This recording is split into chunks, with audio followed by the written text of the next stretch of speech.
This is the glossy world of Airbnb. Tourists are promised a London flat where they can live like a local. But for real Londoners, there can be a different reality. Many face a harsh housing market with 8,000 homeless and more than 260,000 people desperate to gain a council house. At the heart of the problem is a new phenomena that shows the dark side of the sharing economy, a jump in housing fraud and an American company that refuses to play ball. Councils say this surge in tenancy fraud could be tackled if Airbnb were more flexible. We've learnt about one property in Camden being subsidised by the taxpayer that's rented out for £120 a week. The tenant also gets housing benefit, leaving them with a weekly bill of just £7. But take a look at what they make on Airbnb. £400 a week. That means over the course of a year, the state stands to lose more than £20,000 from just one property. It is a growing problem as more and more people see the in-pocket financial benefits of it, and we really need greater ability to be able to control Airbnb and take enforcement action against them. For Sarah Hayward, the dangers are profound. Our council housing is in very, very high demand. We have thousands of families on our waiting list who are in real need of more suitable housing. They're overcrowded, they're homeless, they're in temporary accommodation, and if people are committing fraud, they are removing those houses from families in some cases in really desperate straits, in really desperate need of a proper home.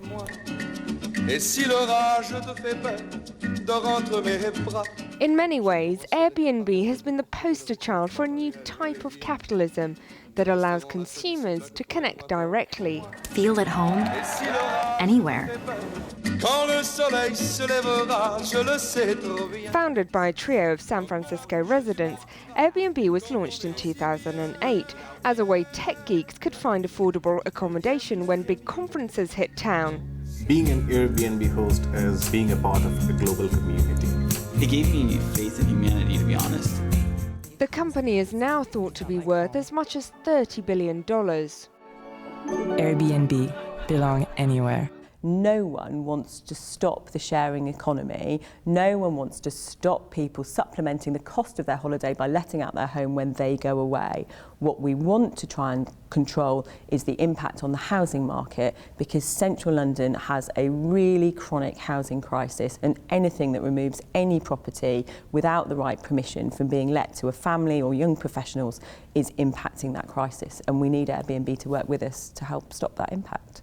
Airbnb say they comply fully with the law and in a statement remind hosts to follow the rules. They say, rather than removing housing stock, home sharing puts money in the pockets of regular Londoners and helps them afford living costs in one of the world's most expensive cities. But Stephanie Toghill says house sharing sites like Airbnb make it all too easy for tenants to commit fraud. All of our work is reactive. It comes to us via neighbour nuisance referrals quite often as well, because we get reports of rubbish being left out when it shouldn't be, because the holiday makers don't necessarily know when the rubbish is meant to go out. Yeah. Lots of traffic going on, like people going in and out of blocks, people that they don't know. We also find out through the emergency services, like their plumbing, like the emergency plumber got a call out, so the holiday makers weren't expecting them. And then what happens? Someone from your team actually has to go round? Yeah, someone from my team will go and knock on the door. We'll see who's actually in the property. I mean, at this one, we discovered there was an Australian family in the property for this one.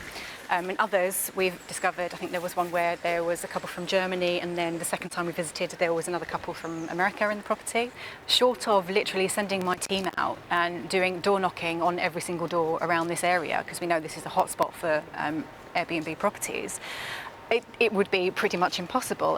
Airbnb may be one of the leading pioneers of the sharing economy, but from New York to Berlin, it's now facing a backlash from authorities. In London, where 20,000 properties are listed, most councils have started to vocalise concerns. They believe the company is growing at such a pace that their actions have a fundamental impact on our housing market, on social homes, and where we can afford to live.